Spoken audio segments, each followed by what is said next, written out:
So, good afternoon, everyone. All the participants, RSB students, RSB aspirants, people from our internet marketing partners, our faculty members, and other staff members. I am very happy to introduce Mr. Subir Chakravarti to you, our speaker today in our list of speakers, the whole sessions that we are having, which are hosted by various industry and academic leaders for the last about 2 months. So Mr. Subir Chakravarti has been a good friend of mine, and he is holding a very senior position in industry. Mr. Subir Chakravarti did his mechanical engineering BTech from IIT Madras, not very far from our present campus in Guindy. He graduated in 1980, and then for 2 years he was with a company that has later merged with Hindustan Aluminium. The company was called Indian Aluminium. It was a multinational company. He worked there for about 2 years, and then he joined IIM Calcutta to pursue his PGDM. After graduating from there, he had a short stint as product manager with Berger Paints, which, as you know, is one of the top companies in the paints industry. And after that, he joined Baber Lorry, which is a public sector company headquartered in Calcutta. He was there for about 8 years, following which he joined Exide Industries, which, as you might be knowing, is the market leader in batteries, energy storage batteries of all types. He has been there now for many years, holding a whole series of different functions. And in 2013, he was promoted to the rank of full-time director.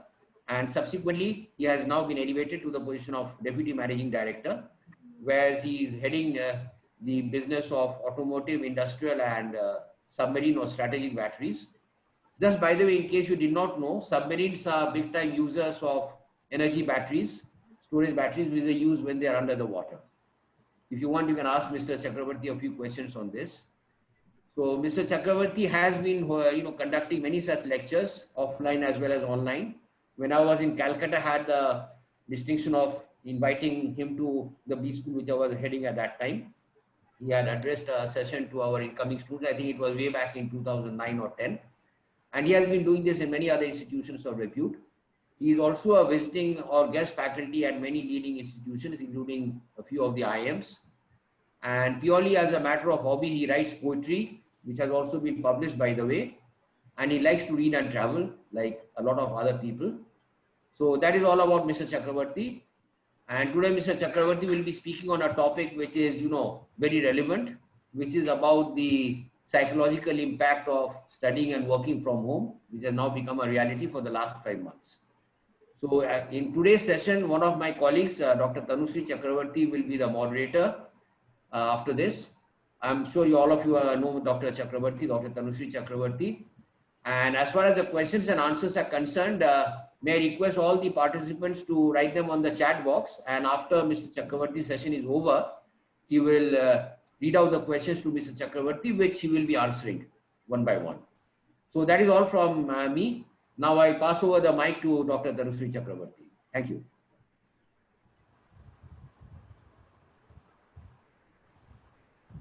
Tanushree? Yes. Now. Am I audible? Hello? Am I audible?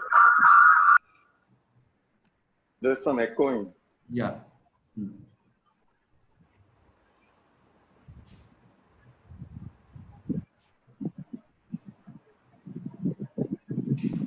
I think she has a problem with the mic, so probably we can. Yeah, ma'am is here. Can you hear me? Yes, we can. Yes, ma'am, we can hear you. So I won't take a lot of time from Mr. Chakravarti. So I just welcome sir on the platform. Please, we are all waiting to hear from you.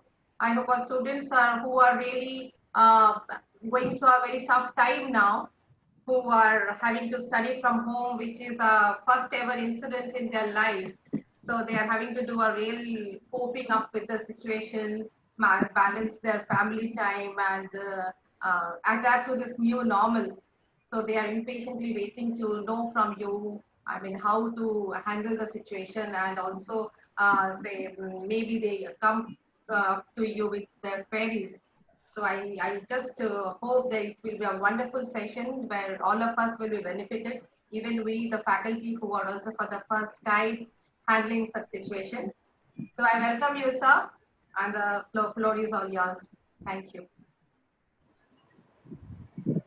Yes. So thank you, Gautam and Tanushree, for the introduction. I must also thank RSV for inviting me to this platform. These sessions are beneficial not only for the participants, but also for me as well, because I get to learn a lot of new things, interact with young minds. So it's always a very pleasurable experience. The topic given to me today is something very, very relevant for today's times, studying and working from home, upsides and downsides. So what I'll be doing is, the first thing is, these are my personal thoughts. So I have not really copied them from any textbook. Or first of all, there are no textbooks on working from home. There's a new situation altogether. And so whatever I'm going to discuss today is basically from my own experience, because as you know, I'm part of the board of a fairly large company. It's a 1.3 billion US or 10,500 rupees crore turnover company. So I have my own experience now for the last 5 months as to what it entails to work from home. So I'll be sharing some of these insights, whatever I have learned, and I have, to be frank with you, muddled through this process, because like everyone, it is a new situation. So we did not know really how to tackle it. There was no textbook, there's no script, so to say. So you have to learn as you go along. So I'll be sharing these views with you. And so if you feel you do not agree with them, please, feel free to disagree, and we can engage in a short discussion if you want to. So without any further, dilly-dallying, let me come to the main topic. Now, when I say studying and working from home, the first thing which struck me, or perhaps struck many of you, is how to manage time and space in the present context. I think this is the first thing you come across. The first thing you come across is that you are inside your house, so you're not allowed to go out. And then once you have arranged for the logistics and everything else, organize your own food chain in the house, whatever that might be, Swiggy or whatever it is. Then the next thought comes is, then how do I get along with my life? And so once you start to ask that question, I think the first thing which strikes you is, how do I manage time and space in the present context, working from home? How do I do that? So what are some of the issues which I came across, and maybe you have come across as well? First thing is, there is lack of clear demarcation of office space inside the house. Inside the house, you don't have, no one, very few people, maybe some consultants who used to work on their own, maybe they had a separate office, created an office space. But for most of us who go to an office or to an institute to do our work, we have not created this space. You may sit on the sofa and do something, but we don't have a regular office space. So, and when you try to create that, for most people, it intrudes into your personal space. So there is a clear conflict between your personal space and office space the moment you start working from home. And usually there are other members of the family, and they are used to that space which you are today calling your office. So you are doing Zoom, for example, so your son or daughter or child or whatever it is, maybe playing in the background or doing something else. Maybe if you have a teenager, then that teenager daughter may be practicing the sitar, or the son may be listening to cricket commentary or whatever, music. So, and then your first reaction is, don't do that, I am working. So immediately it's an intrusion into their space. So it's not only you, the entire family needs to adjust to this change scenario. So it's a zone of tremendous conflict. The first thing perhaps that one needs to sort out. Second thing is, in your home, most people, barring a few, you do not have all the tools and gadgets. What am I talking about? Now, you don't have a printer in the house. Now, for example, if you take my case, earlier, if it was an important document, I would take a printout and mull over it or make corrections. But now I don't have a printer in my house. I can get one, but I still don't have one. And then what do you do with things like how do you sign papers and so on? There are solutions to everything, but these are the first obstacles which stare at you on your face. For a working executive, you don't have, because in office what happens? Moment something goes wrong with your IT, like just now we found somebody's, Tanusri's voice was echoing. So the first thing you do in an office, you call up the IT fellow and say something is wrong, you come and set it up. In your home, you don't have that. So you learn to deal with these things, sound not working, video not working, something is not working. So you have to be a little more,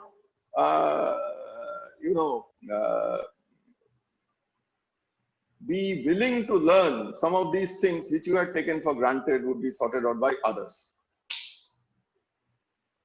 The next thing is lack of environment. I think this is very important. Like, let me give you an example. Like in the pre-COVID era, of course we had Netflix and Amazon Prime Video and all that, but still, a movie like Star Wars or something, you would always go to a hall to see it. Why? Because of the environment.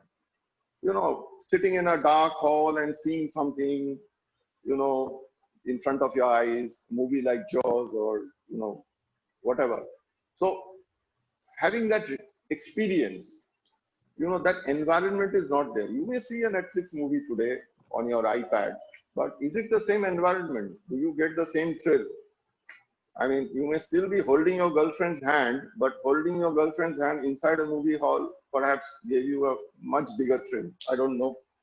Perhaps it did. So the environment is missing, or rather, let me put it this way, you have to now create a new environment in which you have to do these activities. Next thing is, this is again something most offices would have found, is infinite stretch of space and time, particularly time. Now, office means you go 9:30 to 5:30 or something like that. There are set timings. And although senior executives are supposed to be on call 24/7, but still, because you have physical separation of space, so there is a respect for honoring that space, which means that your colleagues would kind of talk to you most often when you are in office and rarely when you are in the house, respecting your privacy. But now, because your home has become your office, there is an infinite stretch. So because you are in office, kind of in office all the time, which is your house. So then you may get calls at 7 o'clock in the morning, may get call at 11 o'clock in the evening. And so some of these calls are not that urgent, but then since everybody is working from house, so this demarcation has suddenly gone, so then you feel you are 24/7 in kind of office. And then there is a certain lack of discipline. What do I mean by lack of discipline? Again, you look at it from the reverse order, because you would have to be in office, let's say at 9:30. Most people would try to be there at 9:30. But since you're working from the home, you can start your day not at 9:30, you may start at 10:30, 11. So a lot of IT companies they have instituted systems like you have to log on at a certain time. So then, the company would know that you have started your office from a certain point of time and you have ended at another point of time and you are expected to be available. So certain discipline or sense of discipline has got diluted in the present context, because the feeling is that, okay, it's 24/7, so what does it matter if I log in at 10 or 11, as long as I'm there. So the set discipline perhaps is missing today. So to my mind, these are some of the issues which have come up. Now, what is this causing? Because when you have these kind of changes in your personal space and as well as in your workspace, these changes happen. So once these changes happen, there is a need to manage changes and there is need to adapt. So what are some of the challenges? Challenges, to my mind, the first one is productivity. How do you monitor productivity? Now, at senior levels, this may not be required, but at junior levels, let's say salespeople, or most of the salespeople perhaps are working from home, rarely going out in the market. How do you measure how productive they have been? Earlier, you would measure sales calls and so on and so forth, but now they're all working from home, touching base with dealers, let us say over the phone or over whatever IT systems they have got. So how do you measure productivity? How do you monitor? Most importantly, how do you ensure data security? Because what has happened today is that because everybody is working from home, a lot of data is being accessed to from the home, from the house. So, for example, like most companies today would be operating on ERP, Enterprise Resource Protocol. So you'll be operating on SAP or Oracle or whatever. Now, because you have to work from home, these systems operate under what is called a VPN network, Virtual Protocol Network. So these facilities have been extended to people in the house. Now, so therefore, sitting in your house, you are able to access the company's data. So how do you ensure data security? Because there are so many people in the house.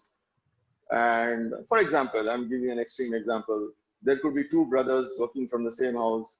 One could be in Asian Paints, one could be in Berger Paints, for the sake of example. So, so data security has become a major headache now for companies because they have to allow people to work, at the same time they have to ensure that data is secure. So how do you do that? It's a challenge, and I'm not saying that answers are available for all these issues. We are in a very nascent stage now in this work from home situation. So we are still addressing. I mean, all companies are addressing. Second one comes under the title, what I call teaming, T-E-A-M-I-N-G. What does it mean? Now, if you are in a physical setup, then you are used to a certain type of communication. But what is happening in an online situation? First and foremost, there are communication lapses. Lapses are taking place because sometimes the network is not good enough, sometimes something is happening. As it happened to us, for example, in the initial period, then the company set up this Geo Fiber network. I'm not advertising for Geo, but they're really good. So now it's become seamless. But many people don't have that because you are connecting with people all over the country, abroad as well. So now the question is, so when you are discussing or conversing or addressing some issue, suddenly someone's voice may come saying, there may be echo, all kinds of problems. So these issues are there, but I think another more important issue is, for example, this entire situation today, if you are considering that you are having these online sessions with people you know, then it's one set of issues. But imagine a situation where a new member has joined the team. Now, for example, I am working with Excite for more than 2 decades. I know everyone. All the people I need to know, I know very well. So I know their mannerisms, I know how they talk, how they react. When they put up a glum face, then what their face looks like. All those mannerisms I know. But a new member joined. So many people have joined our company.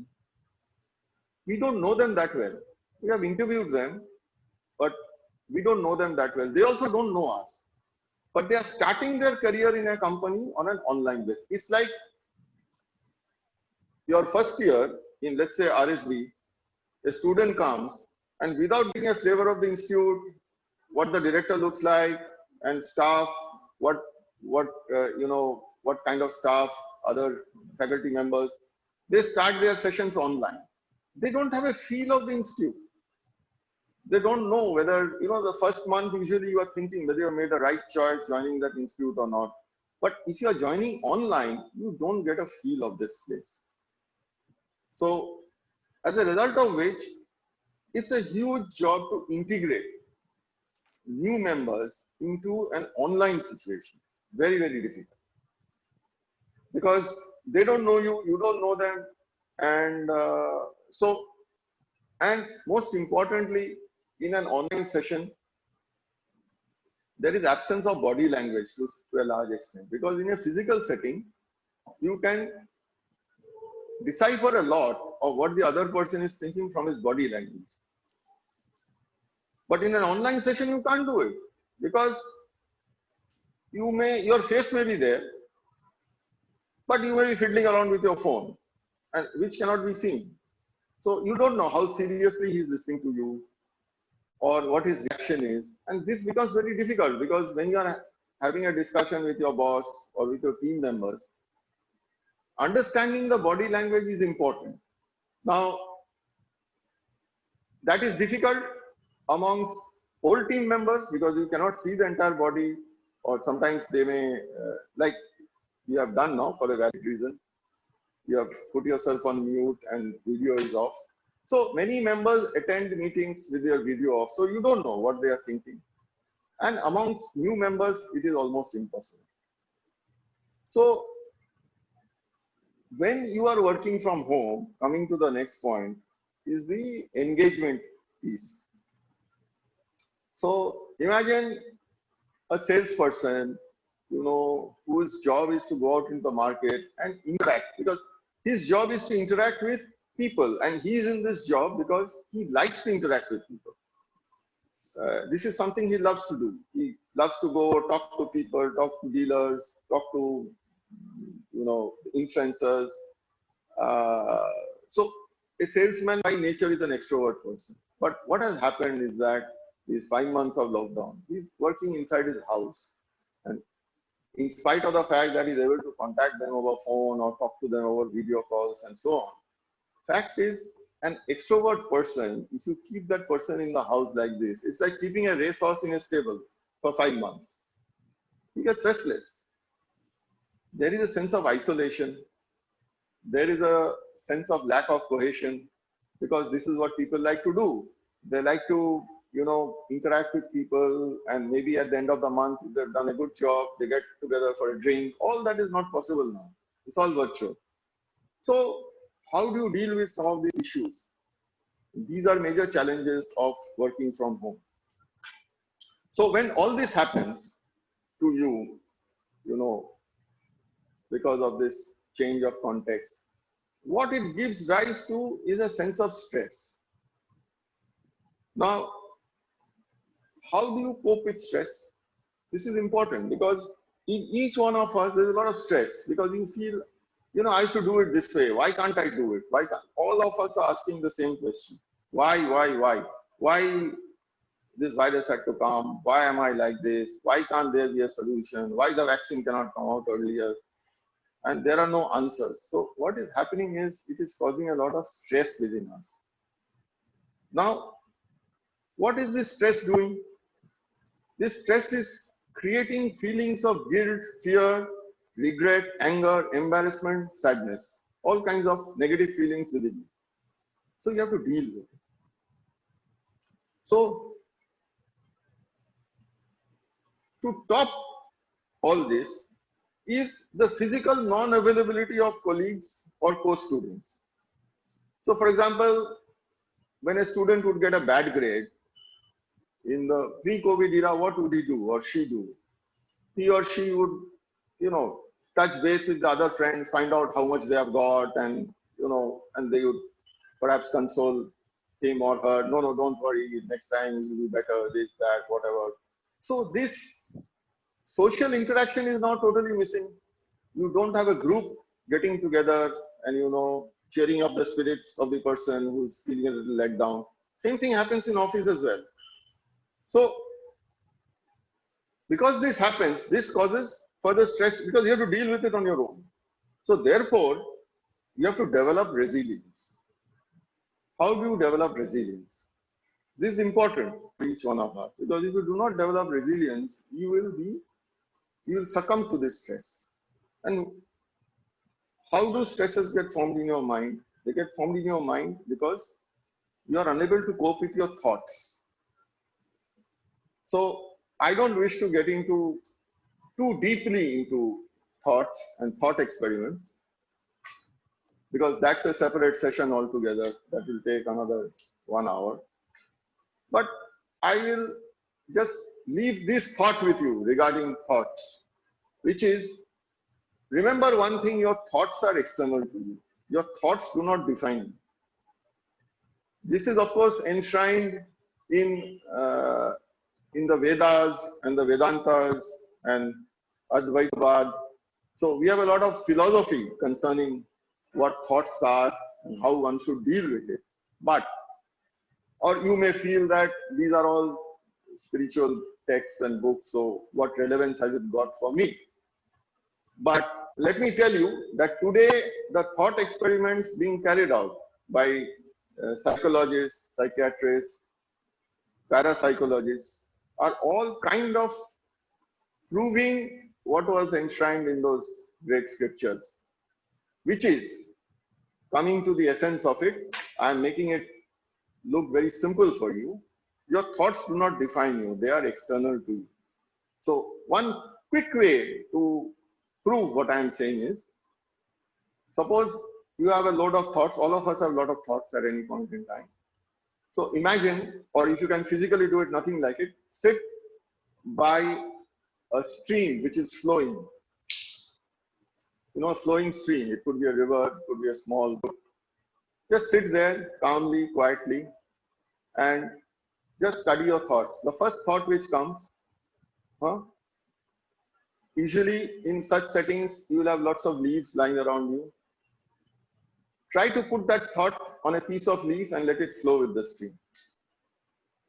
Your next thought will come, do the same thing. You will see these thoughts going away. So remember one thing, anything which is not permanent, anything which is transient, does not define you. Similarly, thoughts do not define you. So the only way to build resilience within yourself and within your mind, I'm sorry, I'm trying to make it a bit philosophical, but that's the only solution. Only way to build resilience within your mind is to understand that at any point in time, whatever feelings of stress you are having, whatever emotions you are having within you, they do not define you. You are only a witness to that. If you can be a witness to that, you have solved most of the problem. So, but as long as you are prey to it, as long as you let your mind ride the high and the low of your emotions, you are caught in that trap. So it's very difficult to get out. So I'm not, I will leave my views on thoughts. These are not my views. These, as I've told you, these are there in our Vedanta. And now, of course, the various thought experiments. For those of you who are in HR and care to study this, you will find this in textbooks. So this is the only way out of it. So you can read it up at your convenience if you are interested. So some of the ways to counter work from home challenges, this I'm referring to some of the material processes. What I've described just before this are some of the spiritual processes. So I am making a distinction here. So how do you counter some of these challenges? Number one is there has to be a strong buy-in to this process from top management or from college authorities as well as from parents. Why? Because if this online mumbo jumbo is not really backed suitably by your own college, since all of your students, I'm giving the example of college, by your own college authorities, they do not really back it up, and your parents don't support you, you won't be anything.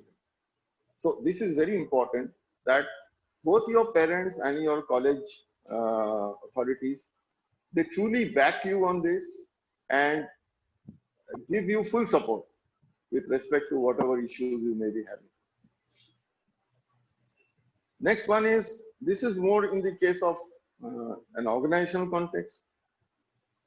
See, all of us are built differently. We have different levels of emotional intelligence. We have different levels of resilience within us. So we all react differently to different situations. So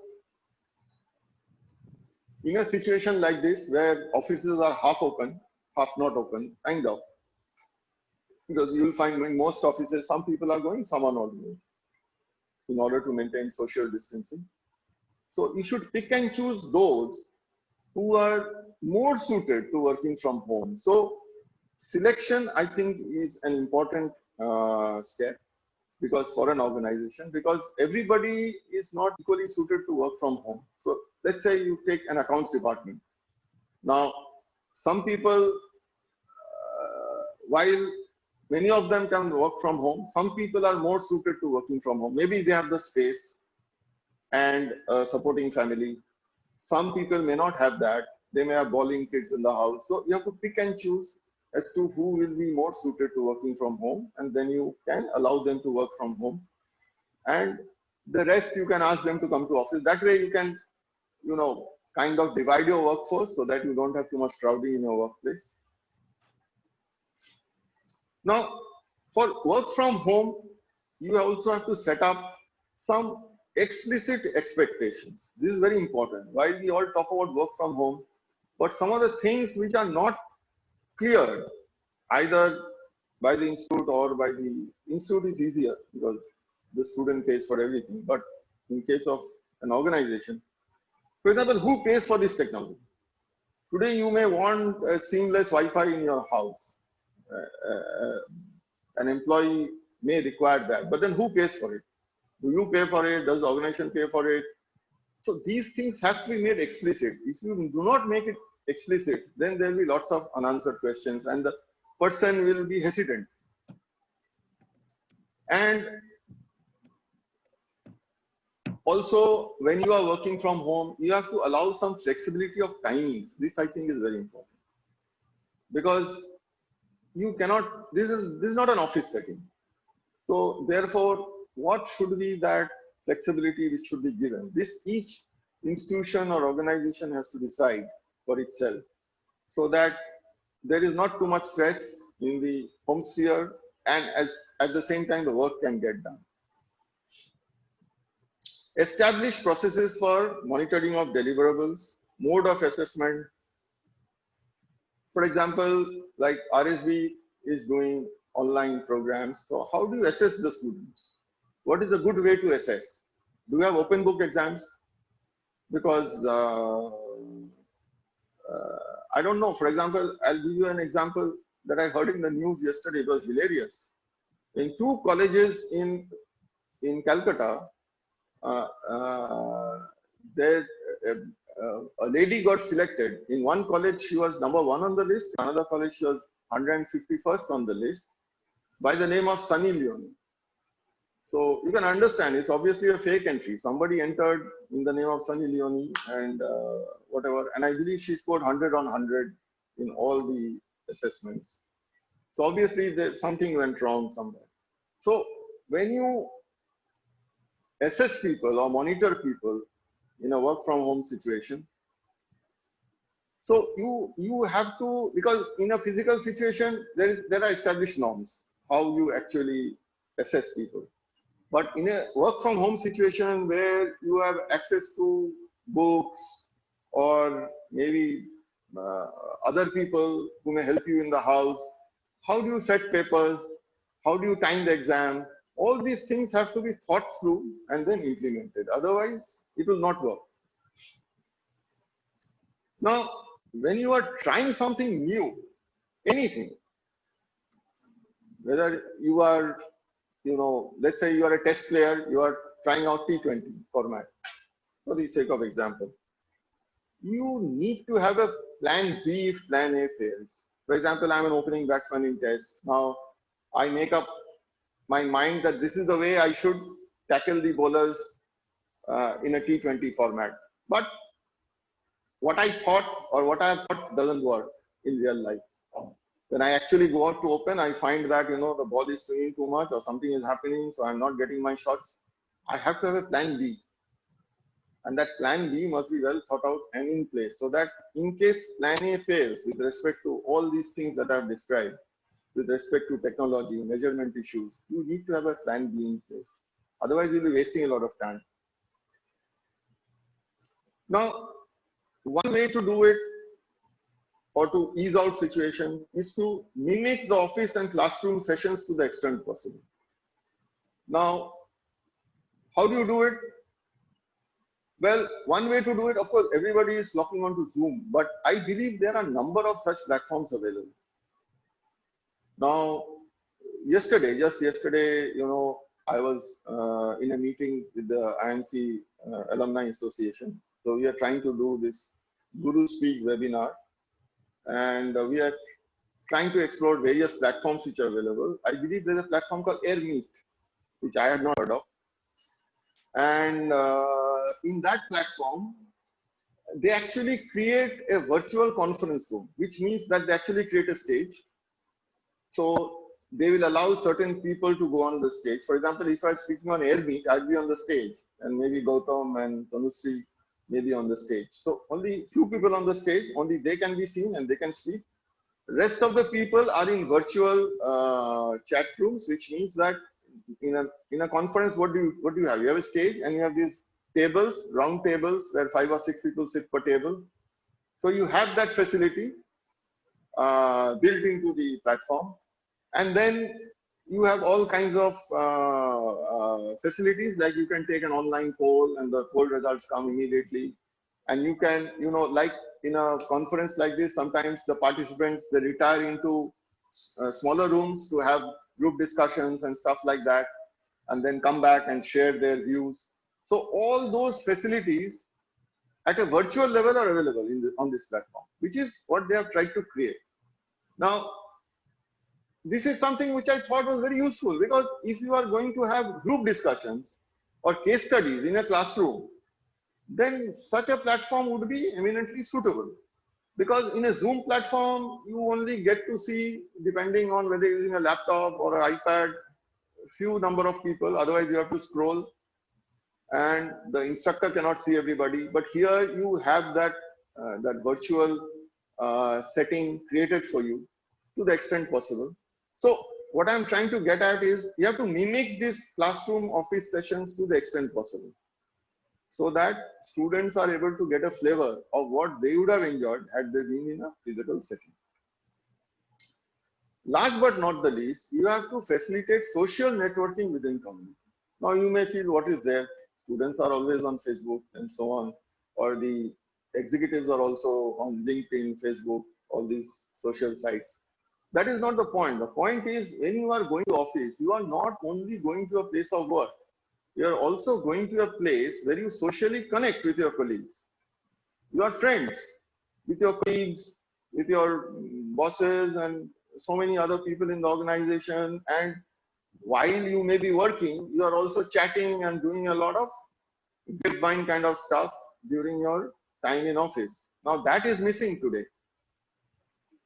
Now, how do you create that? So you have in SAP, for example, you have a facility called a Jam platform, where you can actually, and we have done it in Excel, so I can share with you, where you can, of course, all the employees are connected through the Excel intranet, and there you can run contests. For example, you can have an Antakshari contest, or you can have a drawing contest for the kids of the, normally such things we have. Let's say we have 7 battery factories, 3 smelters, and 1 electronics factory. So we have, for the children of our employees, we have these drawing competitions and stuff like that, where you socially interact.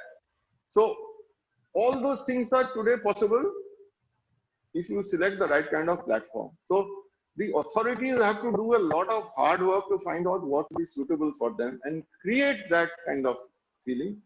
And even for RSD, you can have your own social networking platform where students can, do all these things and all the things that students do, holding debates, whatever it is that you're, essay writing competitions or just a minute sessions.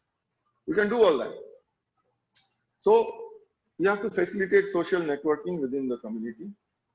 Now, while all this is nice, what you also need to do is to manage relationships, both at home as well as at work. Because what is happening is that you have brought your office into your house, you have got your family, so your relationships get set at a different level. I'm not saying lower or higher, but it's a different contextual level altogether. So you have to manage that relationship. If you feel that, no, what is there? I'm the man of the house, the woman of the house, everybody has to follow what I say. It doesn't work. In the new context, you have to actually try, just like you have to work at a relationship. I think students should understand that, those who are, having their girlfriends or boyfriends, you have to work at a relationship. Similarly, also you have to work at a relationship when this work from home suddenly drops into your house. And you have to come to an equilibrium or a balance within the family. I think that is very important. And also at work, the same thing has to happen. Now, so when you are doing this, few things which are required is you have to be able to adjust and you have to have empathy. That is very important. You have to, by empathy, what does empathy mean? It means you have to see the other person's point of view. More importantly, you have to adapt. That is very important. I think all of you may be knowing or may have read about theory of evolution, or at least have heard of it. Now, it has been seen that species which have been able to adapt have been able to last around much longer than species which have not been able to adapt. So adaptability is very important for human beings. And so you have to be able to adapt to new surroundings, new situations. This is very important. Now, this brings me to the end of to the last section, which is I'm trying to do some crystal ball gazing about the future of learning and employment. Because this COVID is there, hopefully it will go away. But I have a feeling it might change the way we look at education and the way we look at employment for a long time to come. So how will it change? Now, I do not know whether these suggestions or these items which I'm going to cover will prove to be true or not, but at this point in time, this is what I feel may happen. I think we are, as far as education is concerned, I think gradually we are gravitating towards an open university system. We used to have, or we still have this Indira Gandhi Open University or something like that, where you could enroll and get a degree in certain things, even get a PhD or whatever. Open University operates from Delhi. It's by correspondence and online or whatever. So, and there are lots of online courses which used to exist even before the COVID struck us. But I think we are going to gravitate towards that, because now reputed universities like Harvard, MIT, Stanford, they are offering courses online. And I think this is going to gravitate and settle down to a situation where you have online courses from many such universities all over the world, where you do, let's say, a certain percentage of it online and certain percentage of it where you actually physically, need to be present at a certain location. And for a Harvard MBA, let me just, talk about the most coveted MBA in the world today. You may need to do this online, and maybe if you are in India, maybe some people from Harvard may fly down here and have contact programs with you for brief periods during the course, during the tenure of the course, and at the end of it, you may get a Harvard MBA. Whether it's possible or not, whether they'll allow it or not, I do not know. But surely one thing which I see is that many universities are mulling over it and trying to understand how they fit into this new scheme of things and whether this is at all possible or not. Then there are questions like, if you are doing medicine or if you are doing engineering, then how much of it should be online? In medicine, you have to be a hands-on person. You have to know how to do the surgery. You cannot do everything online. So what portion of it should be online? What portion of it should be, need to be physically present? But one thing is for sure, some component, some portion of it, even in the post-COVID era, when things, even out, might remain online for the sheer advantage of simplicity. It's so much easier because by then people would have mastered this art a lot more. So I'm sure some component of every program will become online. So this is what I feel, and it may be possible to get degrees from many universities under this system. So as I was saying, online method of instruction with limited classroom work. Online exams. Now, Gautam would know, and I would know that, in the IITs and the IIMs, even during our times, it was a kind of a revolutionary idea. This open book exam where you could take whatever you want and go and usually the open book exams used to be much tougher than the closed book ones. So because, since the facility of getting the book was allowed, so questions would be tougher. So maybe for online exams, mode of assessments, one may need to graduate to some such system because you won't be able to, I believe now for the school children who have gone online and giving exams, I believe there are 3 sets of cameras which they need to install in the house. One to monitor the student, one to monitor the parents so that they are not helping the students and all kinds of things. But I think for higher education, this should, particularly the online kind of thing, should gravitate towards more of open book exams, which I think is not bad. And then learning from home, work from home, particularly learning from home, while there are disadvantages, because you are not in a fix, there are a lot of advantages because it helps you to explore the world a lot more than in a classroom setting. In a classroom setting, a teacher would come, write things on the board, you would copy notes, you go back and maybe learn them by rote and then come and reproduce them in the exams. But in a home situation, while the teacher is doing online, of course, that part is there. But then through your internet, through your laptop, the whole world is yours. You can go over all the articles which are listed under that particular topic, attend discussions, be parts of webinars. So it opens up huge vistas for you if you are interested in a certain topic to get a lot more from the system.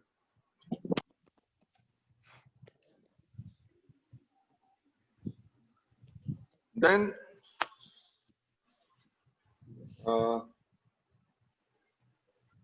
now office arrangement is another thing that will undergo a change. Because why? Because once you have people, flexible working hours, flexible attendance, so you may not require so much of office space. You may require limited office space, so that's good saving on real estate. And maybe top management may be having cubicles, others may not need cubicles at all. They may be able to just go to office on the designated days of the week, sit in a cubicle or in an open kind of hall or whatever it is that the company is providing you, and work from there. Because your office is your laptop and the printers are normally, you have common printers in office. So you may require less office space, less real estate. Also, people may actually, because now whenever you choose your residence, you always think how close I am to my place of work. This is always a major consideration. Apart from closeness to market, hospitals, this, that, you also don't want to live very far from your office. But you are not going to office every day. then it doesn't matter where you live, because if you're commuting only once in 15 days to office, you can travel long distance. It's not a big thing. And rest of the time you're working from home. So it enables you to stay wherever you want to a large extent, if you wish to. So I think that may become the norm, number one. Number two, real estate in cities is very costly, very pricey.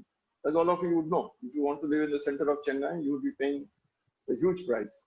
But if you are to stay somewhere close to institute, you may not be needing to pay that kind of price. And you can actually, in a new situation, you can actually stay there, do your work, and maybe come to office twice a month or something like that. That's not such a problem. And of course, last but not the least, online socialization programs that will get impetus, huge impetus in the times to come, because this is the need of the hour. And so you will see a spurt in this through various platforms. So that brings me to the end of this discussion. I hope it has been useful for most of you, if not for all of you. So thank you very much for this opportunity. And if there are any questions, then I'll be pleased to answer for the next 10-15 minutes.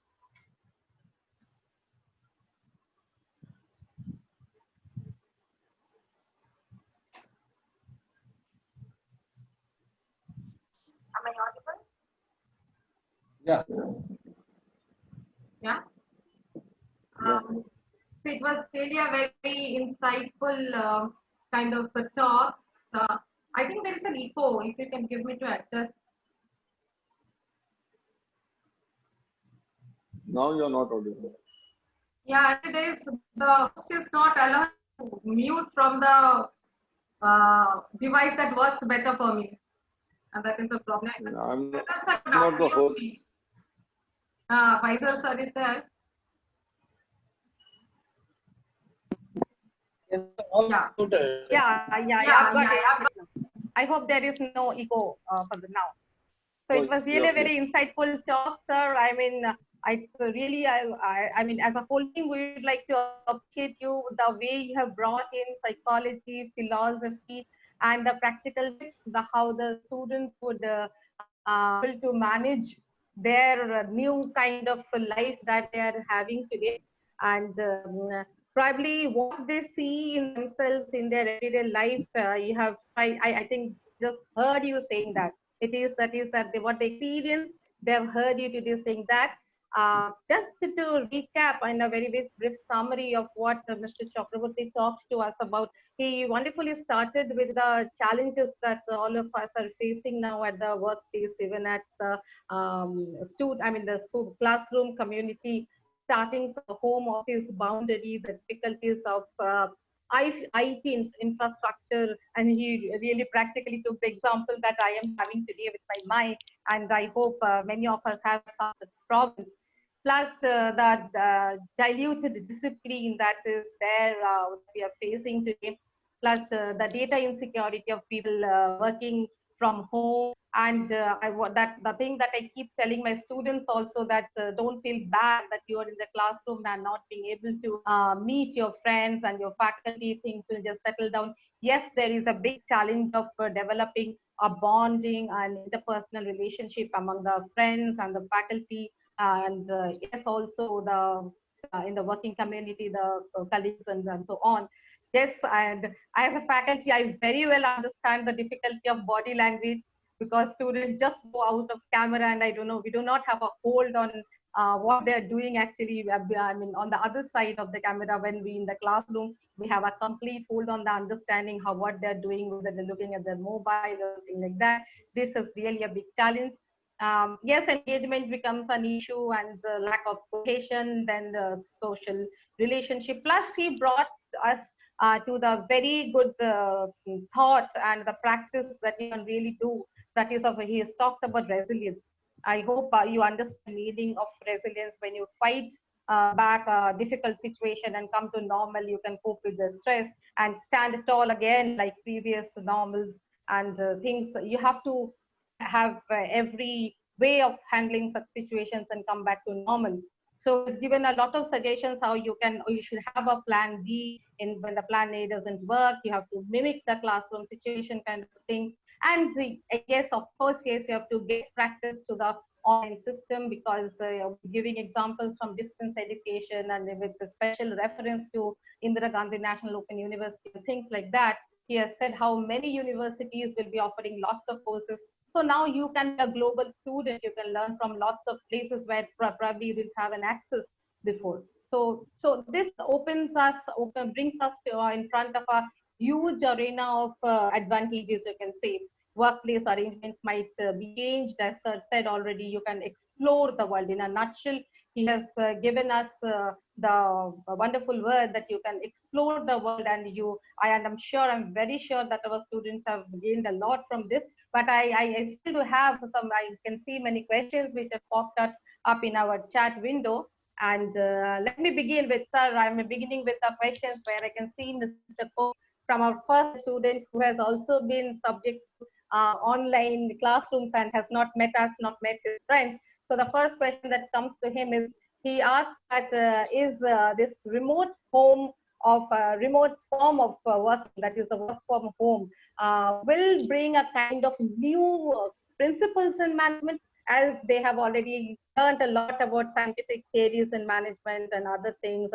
They are just getting acquainted with Taylor, Frederick, and say time and motion study and all these things. So he wants to know, will this kind of an arrangement bring to us with the new principle of management? Are we going to see a different kind of management? So this is my first question from on behalf of the students to you. You have to understand one thing, that human beings are continuously evolving. And whether you realize it or not, you have evolved from your parents, who have evolved from their parents. So every generation is getting smarter and wiser, perhaps more intelligent, geared to do the things which are required by the environment. This is what is called adaptation, because you are able to adapt, you are able to evolve. If you cannot adapt, you cannot evolve. So now, coming to your question, whether this will bring new principles, I do not know whether this will bring new principles or not. All that I can tell you is that definitely human beings will evolve and adapt to this new environment.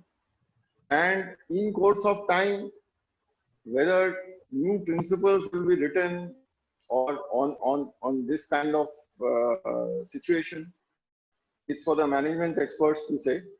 But over a period of time, I can see it evolving. How is it evolving? For example, right now, real estate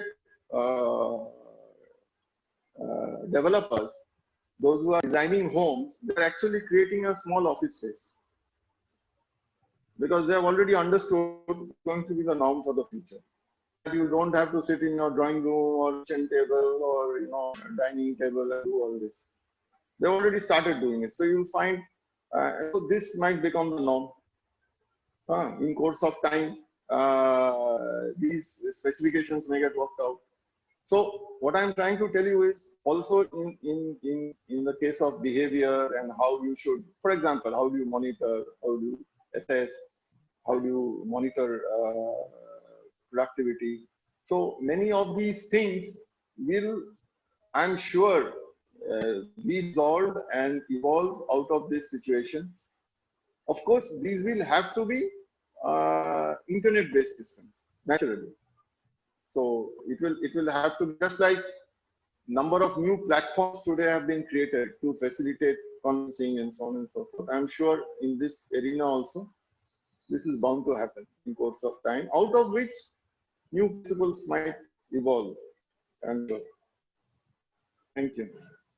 Thank you, sir. I hope, Kaushik, your question has been answered. He's very well answered your question. So let us move to the next question that we have got from, again, one of our first year students, Mahajabeen. She has asked that, she has a question related to resilience, sir. And she asked that, is this resilience going to work more after COVID-19? And she also adds a question to this, that all of us are getting practice to this new normal, that is working from home. So we are probably having inertia to home now than going back to work. So will it take us some more time to get back to the old normal? So are we changing ourselves into such an extent that probably going back to the old normal becomes difficult for us? So how, sir? See, let me answer you this way, that human beings as they exist today, they are eminently adaptable species. Now, if you look at dinosaurs, they lived on this earth for 166 million years.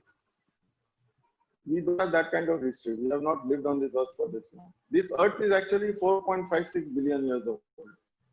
And human evolution is fairly recent on this journey.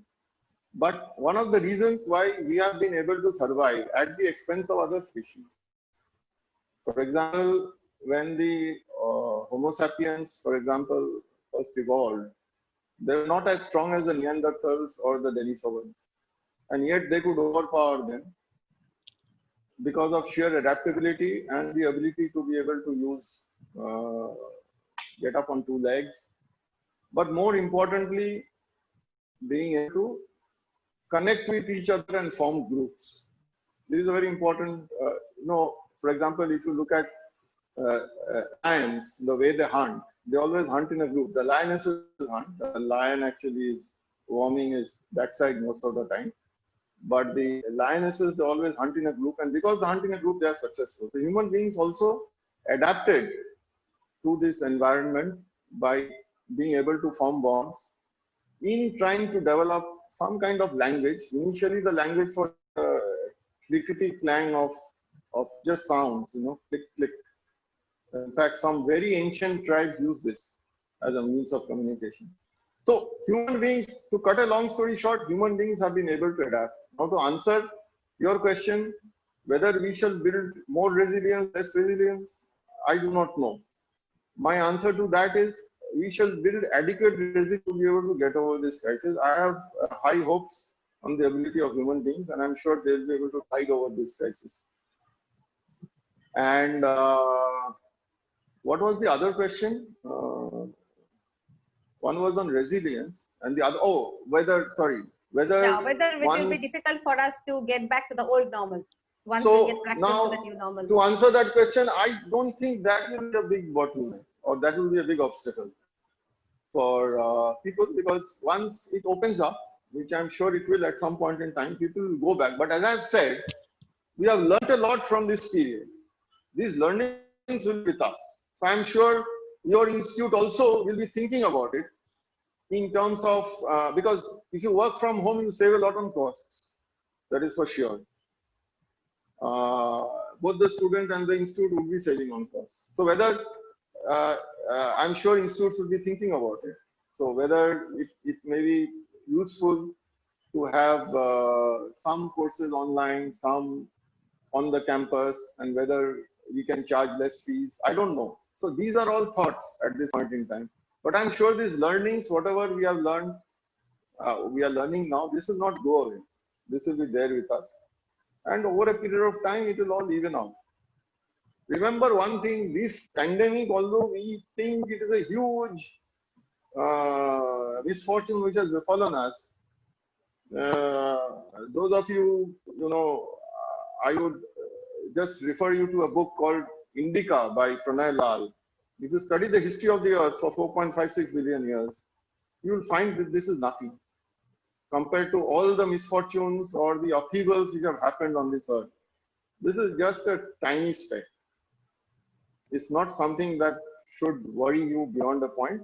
One will get over it, and we will adapt to whatever environment presents to us. Thank you, sir. I hope, Mahajabin, you got your question answered. So whatever be the scenario, you have to come back to classrooms. You cannot only opt to the online mode of learning, saying that I cannot go back to college anymore. So though it will be taking some little bit of inertia at the beginning, so again we'll get practice to it. Thank you, sir. And now I move on to another question posed by Mr. Rupesh of second year. He says he has a very different question altogether. He says that sir, all the students are different and they are differently. They adapt to the classroom situation, this online situation, and probably many of us would find it difficult to adjust to the online kind of classrooms and all. So how is it going to be that how is the assessment of student going to be affected in this kind of a situation? Generally, in our PGDM course or an MBA, we focus on experiential learning, where we talk of peer learning, where students learn from one another from the classroom situation. But there are definitely students will find it difficult to completely gain from the online mode of teaching. So, will there be some different way, or some, he uses the word a fair way? Will there be a fair way of assessing the student? Is there something different that is going to come up in the near future, or maybe now as such? See, this I've already addressed in my discussion. I've said you have to mimic the classroom situation to the extent possible. Now, how the institute does it, I leave it to each individual institute to see. Obviously, you must understand one thing, during this pandemic itself, there has been a huge churning in the IT industry. And in the various platforms which have come up is mind-boggling. So this shows the resilience of the human beings. You know, whenever faced with a problem, they see opportunities in that problem, and they are able to come up with solutions. So now it is for each individual institute to see as to how they can facilitate social interaction, social exchanges, or classroom discussions on an online platform, and facilitate to the extent possible. One thing you must understand, when you say students will find it difficult, you know, remember what I talked to you about adaptability. If you cannot adapt, you get left behind. As simple as that. Look at this virus. Those who have the resilience to withstand the virus, they live. Others die. That is the bare fact.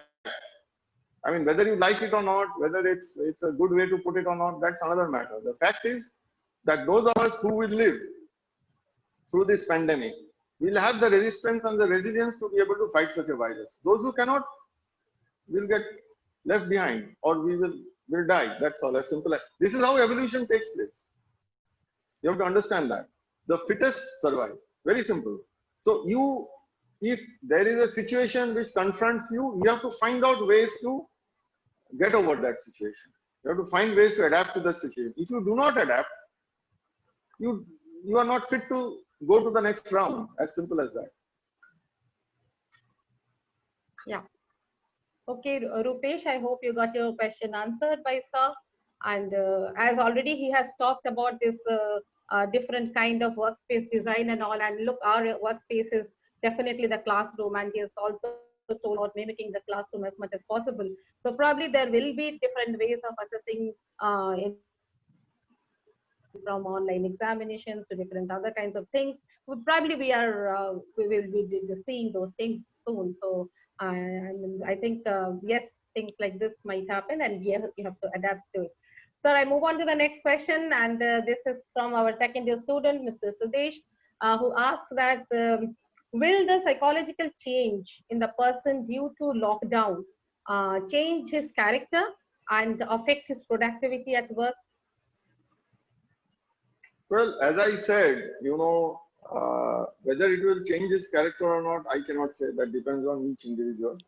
But productivity at work is something which initially there may be some issues, but at the end of it all, you must remember that humanity has to progress.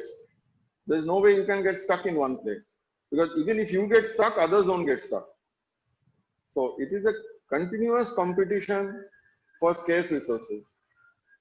So that's the way we have organized our life on this earth. So if you are not able to cope with it, as I have said, you get left behind. There are others who will do it.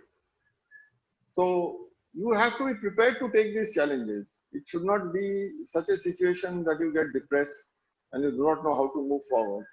This is not the first time pandemic has come onto this earth. There was Spanish fever. Those of you who have been reading the news, it lasted for 4 years. Humanity did not disappear. And they had no vaccines in those days, in the early 20th century. So what I'm trying to tell you is human beings have gone through many such situations and they have survived. Now, as an individual, whether you will survive or not, that depends totally on you. Yeah. So Sudesh, so try to face the reality. I mean, productivity. I'll just share with one of my experience. So I learned in one of the articles few days before. Sudesh, actually, this productivity pressure and all that. We are human beings after at the end of the day, right? And we are working from home. And from the psychological point of view, what happens is many of us are having a guilt feeling that I'm not going to work, I'm sitting back at home. And in this, it is actually creating a kind of productivity pressure in human beings. And they are trying to give more of productivity than what you do in the office. I mean, it's been reported by many from different kinds of sectors that they are probably working more than what they do in a normal, say, 10 to 5 kind of a office. So there would definitely be individual difference. I will not say that it would apply to all. Your conscience is very important and how you work is very important. So this will be a varied kind of response from people. We have a question from Mr. Sai Harish who asks about upskilling, sir. So he says that how do you see learning new skills would help us in the future? So before I answer this, I will take 2 more questions because I have another meeting scheduled. Sure, sir. Sure. So this question is on upscaling. Upscaling of what? Upskilling. He just says that how do you think that we should learn more skills and all and to get prepared for the future? Okay. Do you think learning new skills will help us in the future? Yeah, the short answer is yes. There is no reason why new skills should not help you. So if you pick up new skills which are relevant, there is no reason why it should not help you. So you should try and pick up new skills. You are young students. It should not be difficult for you. People as old as 50, 55 years of age are having to pick up new skills. When I was in college at IIT, we had one mainframe computer which we saw once or twice. There were card reader systems. To the situation, I had never seen a mouse till about 20 years back. But today, I have to adjust to iPads, iPhones, laptops, all kinds of things. So in your times also, do not think for once that whatever you see now will be the last word on technology. Things will change. And you also have to learn new skills and adjust at every point in time. Yeah. So I'll not spend more time on this, just a different kind of question from 2-3 participants there. I just put it together in this way, not going into the details of the question. They just want to know in this online mode of hiring and recruitment and selection, so how is placement going to get affected in the COVID-19 scenario?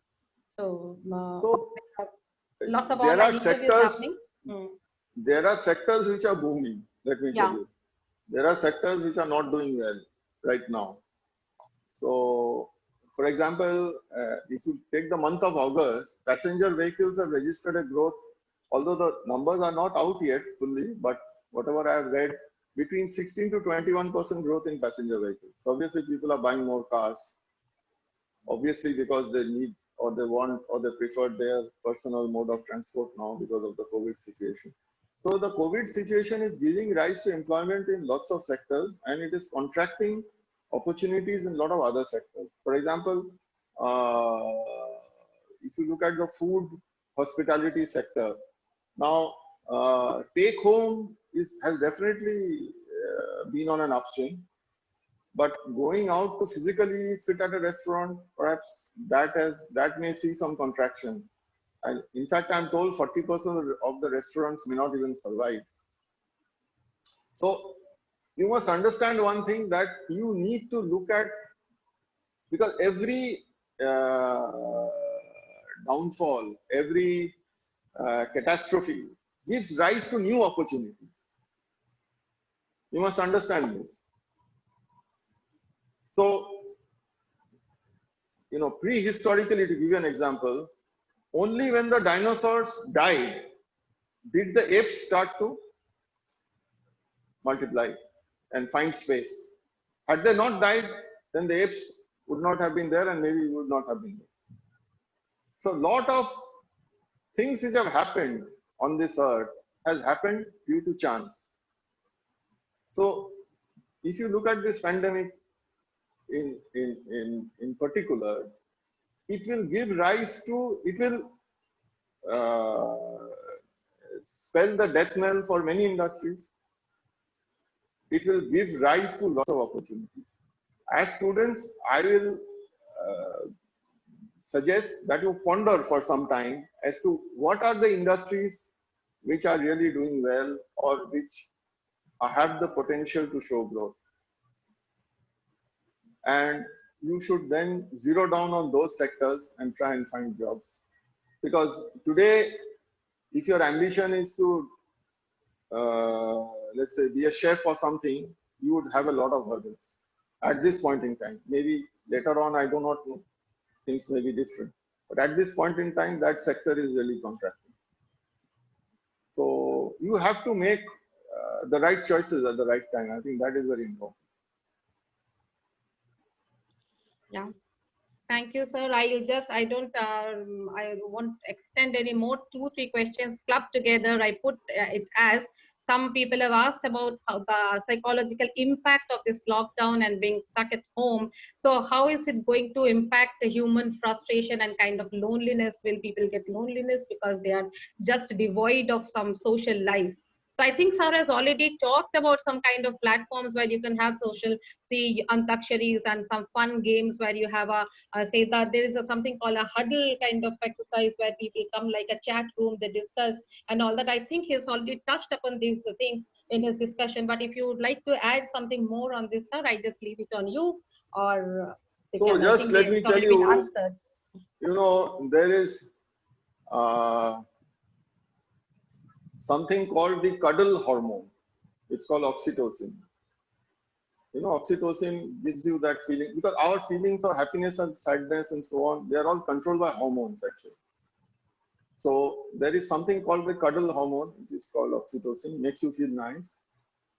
So when you are facing stress, your body as a safety mechanism, apart from adrenaline and some of the other things which it releases, it also releases oxytocin to help you cope with the stress.